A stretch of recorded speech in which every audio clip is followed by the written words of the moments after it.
revolution. Rise up and unite. Woo! Rise up.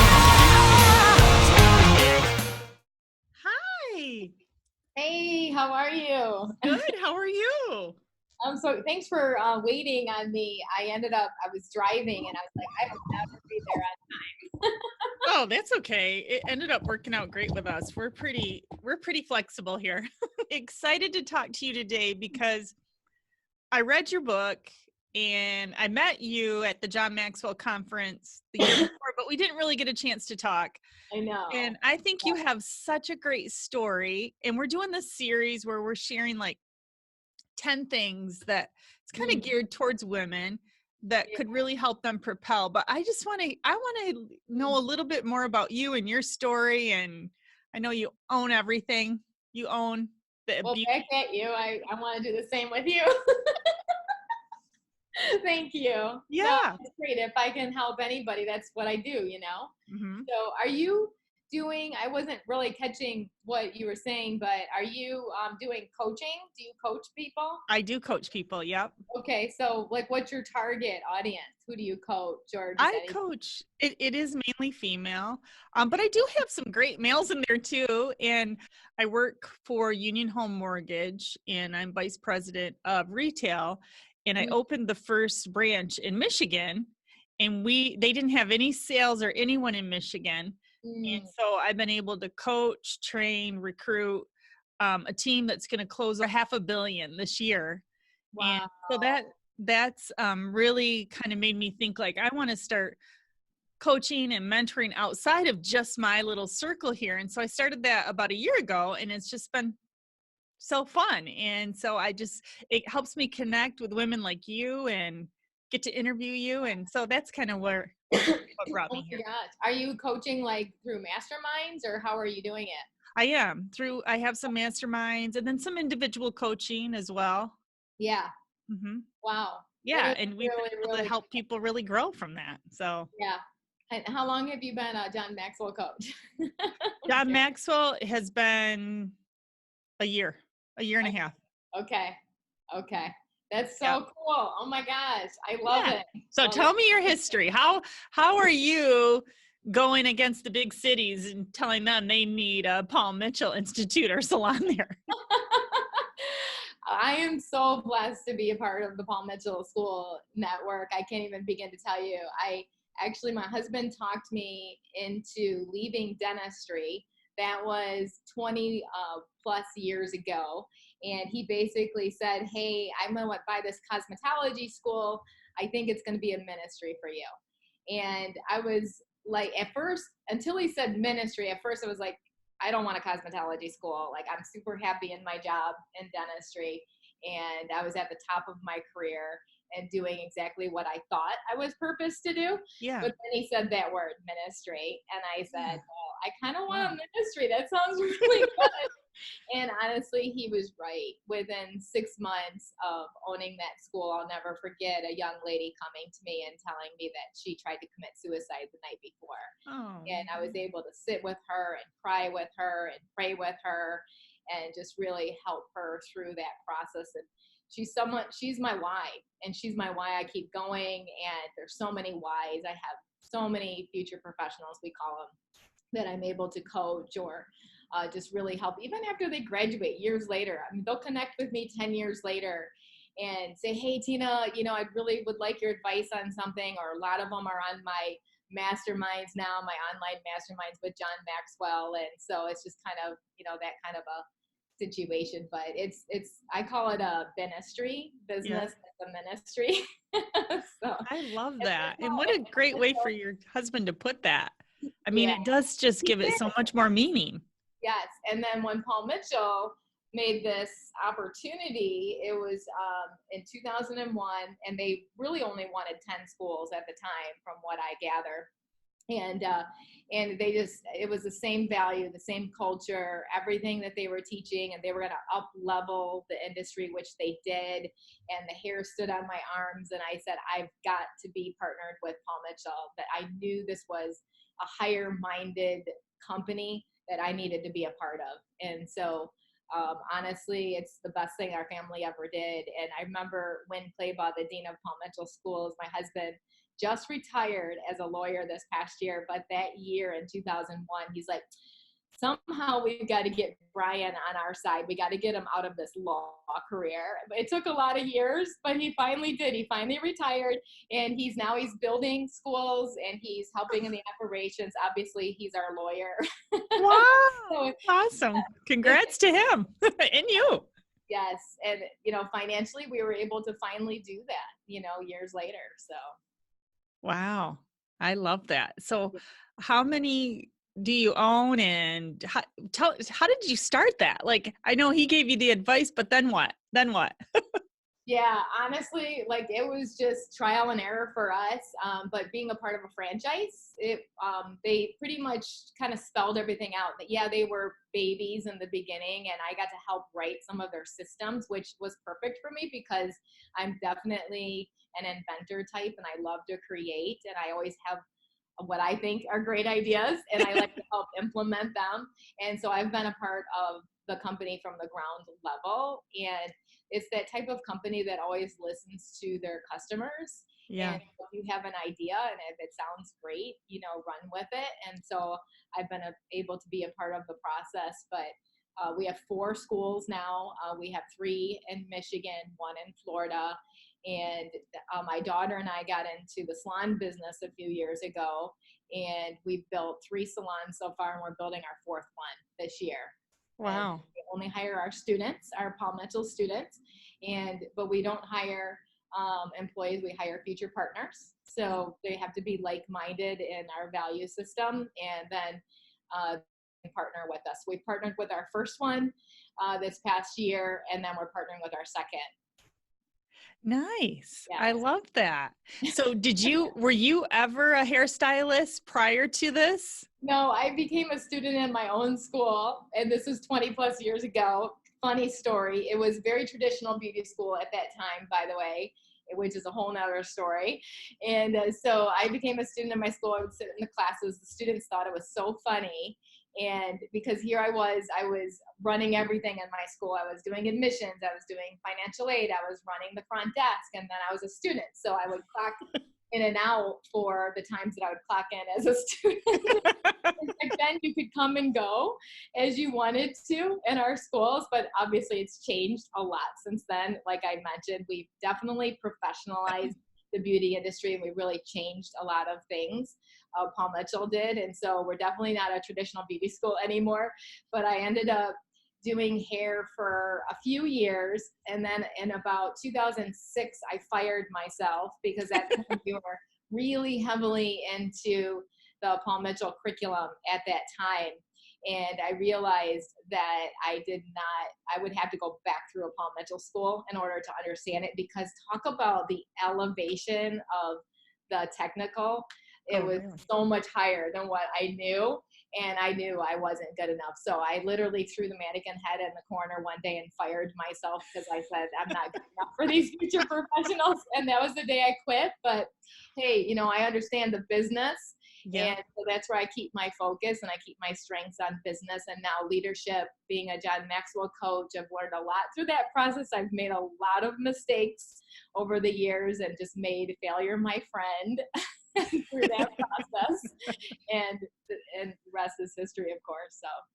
Oh, I love that. That's awesome that you figured out business was your strength, not really the creative technical side of that. So do you have about 5 or 10 things you could share with us that you've learned along the way that you think would be impactful to help people build their career or grow their business? Yeah, I think number one, and it's funny because when you threw this question out to me, you said, give 10 things or whatever that's contributed to your success. And I actually sent it to my family, and it actually took a couple texts. I'm like, nobody's answering me. There's going on here. What's going on? And finally it started flooding in. But I thought it was fun to kind of share, because I think number one, in order to be successful in any business, I don't care what business you're in, is, and I learned this the hard way, by the way, Cynthia, and as fact is number one is leadership starts at home. And I truly don't believe that you can be a fool at home and expect that you're going to be great in the marketplace. And we've seen it time and time again, CEOs and owners of companies that just fail, and because they failed at home first.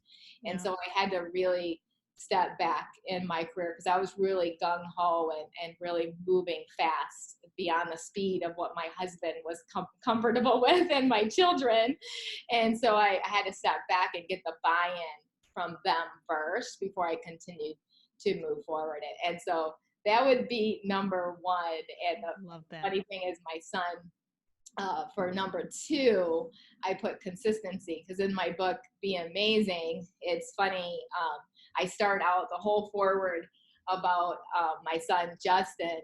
And it was just basically, he said he knew what it was to be successful. He said he knew it was to be what the standard was of success, just because he watched his mom day in and day out get up early in the morning. And I didn't realize this, but I was repeating the same things over and over and over. And so that consistency was number two. And I started thinking, I'm like, yeah, John Maxwell, he teaches the rule of 5. And I've really been following very consistently the rule of 5. I'm part of what I like to call the 5 a.m. club. Today I was in the ridiculous 4 a.m. club. Don't ask me why. Yeah, that's crazy now. So my husband's like, what are you doing up? I'm like, I'm looking for something that I need for a meeting. So I just stayed up. I went with it. And then number 2 is immediately Bible study, doing that. Number 3, going to the gym, working out. I'm part of my son's Justin Black program. He's a personal trainer, so it's an online training. And I just hit workout number 555 on his What? Really? Yes. At 5 a.m.? Yeah, at 5 a.m. Wow. Yeah, so that's number 3. And then number 4, I just planning my day. Like if I miss on just one thing, my directors will text me, are you okay? Because I miss a meeting because I'm not planning correctly, right? And then the last one is just finding ways every day to add value, of what I can do to help people. Maybe it's just somebody at the gym opening the door, or, maybe it's someone at Starbucks or paying for somebody behind me, but just always looking how to give back. So that's number 2. I love that. And then number 3, which is my daughter, Brianna, gave me this one. And she said, Mom, you never give up on your dreams. And I started to think about that because we're in business together. We're business partners, and she's my best friend. And so she knows me the most. She knows how much I truly suck, of course, so she'll call me out and give me the looks. Hold you accountable. Yeah, she's my accountability partner, and I trust her, with that. And I really believe that God gives us our kids for a reason. I think it's to refine us. And I think sometimes I was listening to a mom yesterday complaining about her teenage, daughter. And I was kind of sad for her because I think she's missing out of what she could learn, from her teenage daughter about herself, because none of us are perfect. We're all human, right? I couldn't agree. When our kids were young, we always heard the terrible twos. And my husband said to me one day, you know what? I don't think there's any terrible age. And let's just not even reference it as the terrible twos. Let's just, it's the terrific twos. And then as they were teenagers, we kind of had that same conversation that we can really have a lot of fun with them, or we could just follow the path that everybody follows and say, oh, they're just such a tough age. And it is tough, but it's tough for them, I think. It's tough for them at that age. And so I agree with you 100%. Yeah. Just honor people where they're at, including your children. Stop complaining. And there is power in words. And I literally believe, it's funny you just said that, because I have a grandson now. That's my daughter's son. He's 8 months old. And I kept noticing, because he moves a lot when I'm changing his diaper. And I kept saying, no, don't move. And I was like holding him down. And I forgot about no is such a negative word, that he was picking up on the electricity of that. Right. Right. And so all of a sudden God said, just say thank you. And I'm like, okay. So I start saying, thank you for holding still. Thank you. And I know And this is Wow. a month-old kid. And I told my daughter, I'm like, I think you shouldn't say no. I think you should just say thank you. And she's like, well, Mom, I mean, there's going to be times you have to say no. And I said, I understand that. Right. Right. How about not so much no, because we grow up Yeah. with that word no, and you can imagine the damage that it's doing to us. Right. With that, Right. with the power of words. And so speaking of that with dreams, and I think it's more than that, Cynthia. I think it's more not giving up on what I'm purposed to do. And I coach a lot of people, and I notice that they're not living their purpose because they don't know what it is. They don't really take the time to say, you know, hey God, what is my purpose? What am I purposed to do? And it was many, many years ago. I was 16 years old, and I remember I didn't feel like it was worth living. I just, you know, and I had a good life. I was great at sports, and I, you know, had a lot of great friends, and I had this horrible depression. And I'll never forget sitting in my parents' library writing a suicide note. And it's just, and I didn't follow through with it. Something kept saying, don't follow through with it. I kept the note, never talked about it. I was so ashamed. That I even wrote that note, but I don't know why I kept that note, Cynthia, but God knew why I kept it, because a few years later, We would cry right here on this podcast. and you know what, every time I used to tell a story, I couldn't tell it without just bawling, because I was feeling the effects of it. But now I know why I had to go through that, because I believe our greatest adversity leads to our greatest assignment. And I remember standing up and speaking to a school, actually a bunch of students in Orlando, Florida. And I told my story that day, and crying up on stage. And I had literally like a standing ovation. I had a lineup of people that wanted to talk to me. The owner of the school, Julio, I'll never forget, he said, you need to tell that story more. And I'm like, I don't know if I really want to tell it. Yeah, that's pretty vulnerable to share it, right? So it's my first time. It just came out. But that was when the healing started for me. It was almost therapy of just talking about it and working through it. And I actually, believe it or not, I do lead a lot of masterminds, but right now my mom is going through therapy. She's 84. I just led her to the Lord. And the cool thing about that is she and I talked her into hiring a therapist, and it's a friend of mine that I lead masterminds with. She's her psychotherapist, and she was like too embarrassed her whole life, because they grew up in the culture of not having therapy. And she loves her, and so she's growing through that process. I've been on a few calls with her, and just kind of processing even more, you know, some of what happened. But you have to deal with trauma, past trauma. You have to deal with it. And I'm really understanding that more as a business owner, that my team, my staff that isn't dealing with past trauma, if you don't act on something, you will eventually act out. And so that's just like one thing. But I think like really finding what you're purposed to do and run with that. And I believe that you don't have to keep business and ministry separate. You can make it one and the same. Yep, I agree too. Yeah, and don't give up on it, because trust me, there's times that I just want to put my head in the sand and say, I'm done with this ministry. Like, I'm closing up shop. But then I find my why again, and it just gets bigger. And so when she said that, I'm like, yeah, you're right. I'm not going to give up on my dreams. I have a crazy dream that God gave me of 1,000 salons. And is it going to be hard? Will I reach it? Probably not. And yes, it's going to be hard. We'll have lots of failures on the way. And we'll embrace those. I call it stage stuff. Yeah, exactly. And I always think it's not supposed to be easy, right? Exactly. It's not supposed to be. So we're kind of really doing what we're supposed to do, because no one said it was going to be easy. Each day there's good times and there's bad times during that day. So I'm with you. I honestly believe you're playing too small if it is too easy. Yeah. Because then you're relying on your own strength. And I believe that you're playing big where God wants you to be, when you can only rely on Him and people. And I truly believe one is too small a number to achieve greatness. That you've got to align yourself with higher-minded people, not like-minded, because you don't want to have people that think like you. Yeah. You need higher minded people Right. to have around you that have that same purpose as you too. And usually you can find them. You can see them. You can smell it. Yep. You can feel that energy.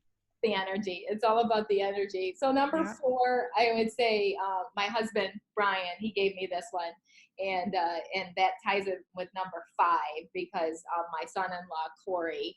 He said pretty much the same thing, and they both said positivity was one of them, and then my husband said not being judgmental, and then I loved what Corey said. He said pushing people to better themselves, and so I think kind of tying into that is, obviously I didn't always have that positivity, right? Right. And so I really had to literally work on brainwashing my mind of staying positive. And I remember my kids and my husband thought it was so silly because every time it would rain, how everybody like today is so cold, it's 42 and rain, Yeah. and I would trick my mind and say, wow, it's so beautiful. Look at that beautiful rain. I love rainy days. And it would take me back when I was a child and I'm making up stuff. And my family's like, what is wrong with you? Like, what are you smoking? But honestly, like it shifts your mindset to just be grateful for even the rain, be grateful for the cold that you could even feel the cold. And so just always constantly just trying to think of positive. Do I have negative moments? And especially when I get around negative people, I'm going there, Cynthia. Like I'm going right with you.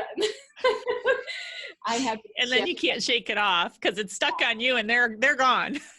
It's so bad. I just did a workshop called the Orange Frog Workshop. I don't know if you've heard of it, but it was super fun. And we did it through the Palm School owners. And it really shifted my mindset. It actually gives you like 5 to 6 different things to do every day that I kind of do anyway.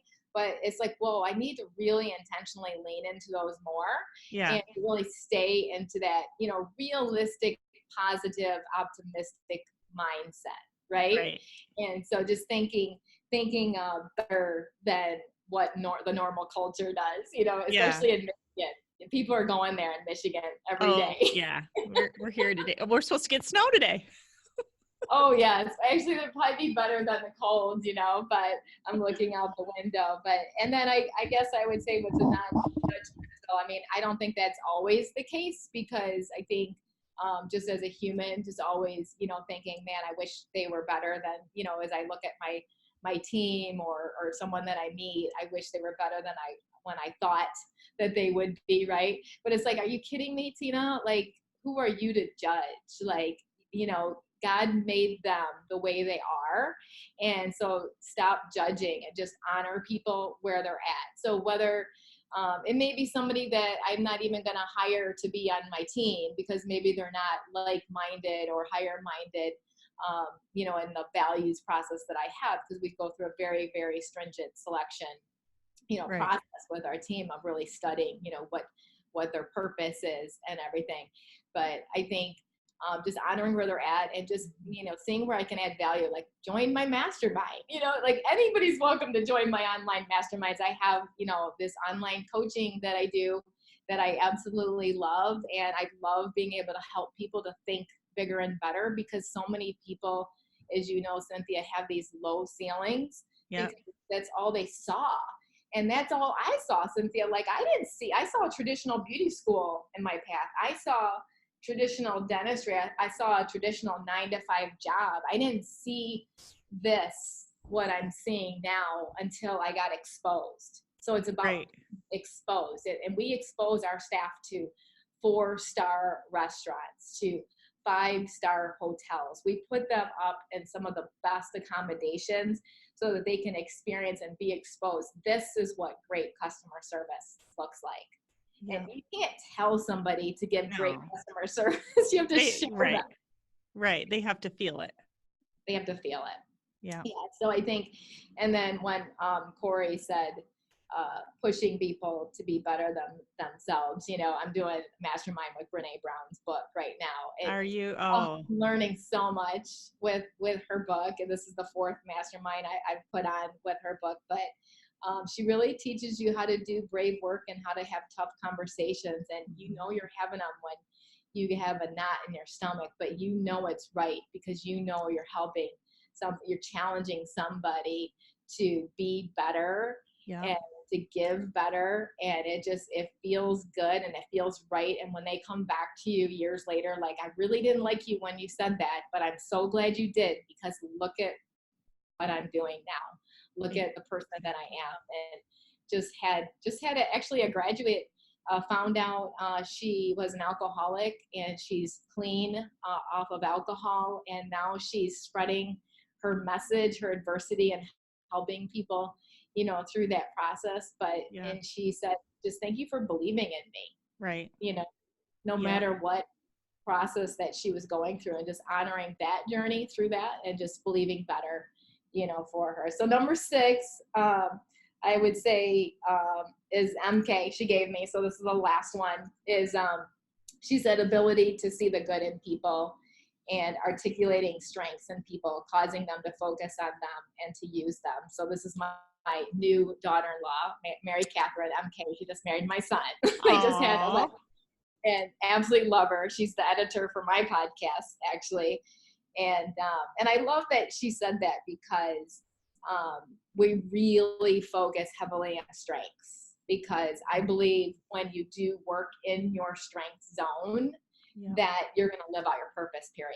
Like, I think it just ties that whole thing back together, because we do what we're building right now in our offices, our directors' offices, and then our salons is a strength wall. So every person has exactly what their strengths are. So we're doing DISC assessment, personality assessment on all of them, DISC. And then we have their multiple intelligences on there. We have Strength Finder 2.0 on there, and then we put their love language. And so that every staff member is going to be able to see what their strengths are. Right. And so when we're coaching or whatever's happening in that moment, we can look and say, okay, are you leaning into your strengths? If not, why not? How can we help you to grow in those? And when you do, your businesses will soar, your people will soar, and it's got to be people before profit. And I love your podcast, by the way. I've been listening to them, and right now I'm listening to I think it's Chris. Correct me if I'm wrong. He's with the company for health. On Target Living. Yes. Chris Johnson. And I'm like, hello, I need to have my son do that with my staff, because it is about health. Health is wealth. And it's really about helping your people to stay optimized, just like your podcast does. Yeah. And to stay optimized. And why was I not thinking of that? So that was a big aha for me that I learned today. So thank you for that. I love that. Yeah. Those are great lessons that you've shared. And I really appreciate that you pulled it from your family. We have that family group text too. And like, that's probably the highlight of my day, is the memes and the jokes and all that stuff that comes through those family text messages. That's the best. And I agree with you too on the hard conversations. And I always say, I think I posted it today or yesterday, that having those hard conversations or those uncomfortable moments, we're focusing too much on ourselves, and we need to focus on the other person. And then all that weight on our shoulders goes away, because it's not about us, it's about them. So I love that you shared that as one of your lessons, because it's big. And I do have a quick question. What are a couple orange frogs, if you could share that with us? Yes. Yeah. And to kind of, which is kind of ties in with this, I love that you said about that, the tough conversations, because it is all about communication. And if you're not communicating with your team and challenging them, you're going to fail, period. Because you can't allow people to stay in their comfort zone, because that's why your company is not going to make it. You got to get people out of their comfort zone. And but it's so cozy there. It's so cozy. I know. Yes. Cozy right out of the business, which is not good, because you got to keep them rolling, and you got to keep them times. But I think, part of that is really staying positive, realistically positive. And what can you do? And the one that I'm working on right now is it's a 21-day challenge. And so we partnered up with someone that was in our group, and I'm going to do this with my teams as well too. But basically one small random act of kindness a day. And so I've been really kind of focusing on my team members for this 21 days and thinking about different people that I haven't maybe reached out to really connect with them, to encourage them.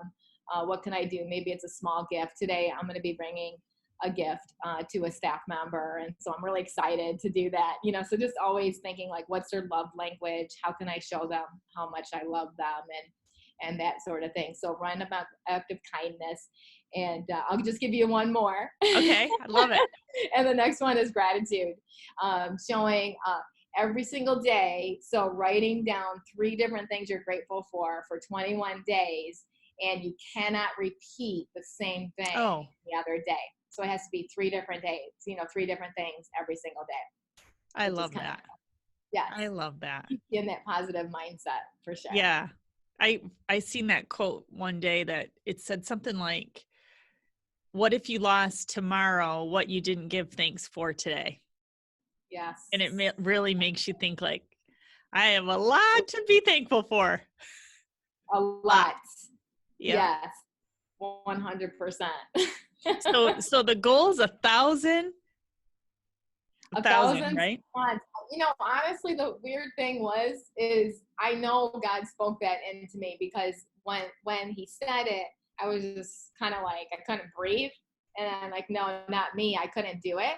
And then I was at an event, at a Paul Mitchell event, and I had gone to the restroom, and then someone had pulled me to do a quick interview for another program that was there. Well, John Paul DeJoria, the owner of Paul Mitchell, went up to my booth, my salon booth at that time, and my husband, Brian, was there. And he's like, oh my gosh, I got to talk to John Paul, and I was talking to him about the salon because we had just opened the salon. It's a Paul Mitchell focused salon. And John Paul said to me, because we figured maybe 10 salons, I hadn't talked to my husband about 1,000 yet. Yeah. He said, John Paul told us we need to open 1,000 salons. What? I swear, I thought my mouth was going to drop to the floor. Oh my gosh. That gives me chills. That's awesome. Yes. And so I knew that it was just, okay, yeah, this is it. And like I said, it's probably not going to happen in my lifetime. I do hope this little grandson of mine, he seems to like blow dryers and brushes right now. Perfect. Maybe he'll take on this dream for Grandma T. There you go. I have my first grandson too, and they are the best. The best. The best. Nothing better. So I want to just talk for a minute. You've wrote some books. Can you share with us what inspired you to do that and where we can find those books? I just want you to know that I believe everybody has a book in them. And I feel like anyone that's listening today, if you don't have a book, start writing it. And I know you're going to work through a lot of limiting beliefs. I went through 4 years of limiting beliefs thinking nobody's going to read this book. Nobody's going to even care. And this is ridiculous. Why am I doing this? I'm not an author. And I went through all those horrible, horrible belief systems. And then I finally just did it. And it literally came from students all over the country that I was speaking to would come up to me and say, hey, is all this information in a book? And the first book is Be Amazing. And it's your 7 steps to success. And I used to it was called Tina's Success Class. And I thought, I can't call the book Tina's Success Class. And so this, again, God spoken to me like, do this B series. And I'm like, I'm doing 1 book, God. I'm not doing any more than 1 book.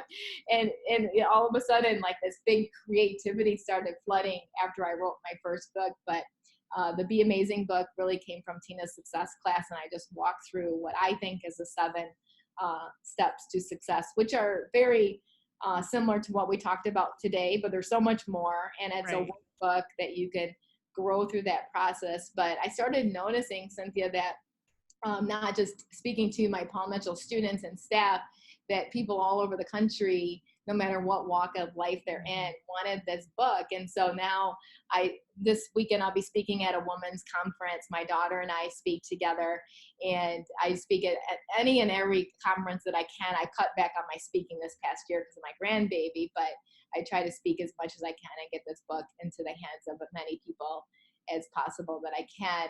And then God breathed another book in me called Be a Leader. And so, because I was walking into people that wouldn't ever read, and they're, Tina, I don't read books. And I'm like, well, you can do 10 minutes a week.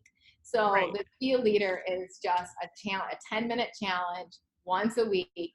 So 52 weeks. I'm like, you can read 10 minutes a week. And so that has been a real success. And I want to continue to do more volumes of that as well too. And so it's just one leadership challenge. And then the third book that I wrote is called Be a Planner, because I was so disenchanted with all the planners I was buying out there, and noticing I started creating my own. John Maxwell coach comes up to me one day, Cynthia, and he said, you know, you really need to write your own planner. You know, you could call it Be a Planner. And all of a sudden, thanks for that. But I'm telling you, I don't know if he was an angel or a John Maxwell coach, because I haven't seen him since. Oh, wow. Which is so ironic. And so I did. I produced it within 4 months that was written. And I just am so grateful to him, but I didn't know his name, you know? So I couldn't give him credit. Like, thank you for this idea. And so that's been a huge seller. It's not just a planner, but it teaches you how to plan and helps take you through, you know, processes to be able to stay focused on your day, you know? And it's not about time management. It's about priority management. We all have the same hours in a day. And then my daughter and I were asked to speak at a conference, and a women's conference. And so I put together the keynote. And then when we were speaking, I said, you know what, we need to make this into a book. So someone had Facebook Lived it, and I took that recording to my book coach, and she translated that book word for word of what we said into a book, you know, our speech into a book. And I know it was God that wrote this book, because when I read it, I was like, I didn't say this. Really? Say that? Yeah. Like, God just through me. Wow. And I thought, wow. So every time I read this book, it's not out yet. It should be out hopefully within the next 3 or 4 months. It's getting close. And because every time I read it, it's like speaking to me, and it's teaching me. So I guess it's one of those books I just need to read for the rest of my life. That one's called Be Uncommon. So that should be out. Oh, I can't wait to read that one. Your Be a Leader one, I have bookmarked so many different things, and I use it a lot for sales meetings. It's a great tool. I go back to it. I reference it. I love that. I've read Be Amazing, then I read Be a Leader. I'm like, God, these are good books. And so I got those at the first conference. And then this last time, I'm like, I'm going to make sure I run into you, because you are amazing, and you are teaching others how to be amazing. So thanks for your gift to the world. And I agree with you about the angels at Maxwell. I was sharing with my family that when I was there this last time, I was struggling with some things, and a girl came up to me and she said, do you mind if I pray over you? And I didn't know her. And she came up and she started saying things that I was trying to figure out. And she was asking for prayers from God to help me figure out. And she named the 2 things. Wow. And then afterwards, I looked around for her, and I never saw her again either. And I was like, that's emotional. Like, I do believe those are angels. Yeah, I believe there's a lot of angels walking around at the John Maxwell conference. And that's why I've never missed one since 2000. I joined in 2013, Cynthia, and I haven't missed one. This last one, I had to leave a little early to help take care of my parents, but I won't miss them. They're too good. They are so good. So what's next? Another school, well, you got your book coming out. Well, we're building, we're building another salon. So that should be coming out this next year by spring. And then of course the next book, and we'll just continue to stay that consistent route and staying in harvest time, I like to call it, and just continue to sow into people's lives and just, see what's next, and always waiting or seeing what that next opportunity would be. I'd like to open another school as well. And so we'll see what God has in store, but I definitely am enjoying being I'm partially retired. Is that a word? Partially retired, helping to take care of my grandson. And I wouldn't want it any other way. I love this baby so much, and I want to be a part of his life. I don't want to miss out. I want to be present with him as well. I love that. That's important. Yes. And then I have one final question. Well, two. What's your website where they can find your books and order those and learn more about you?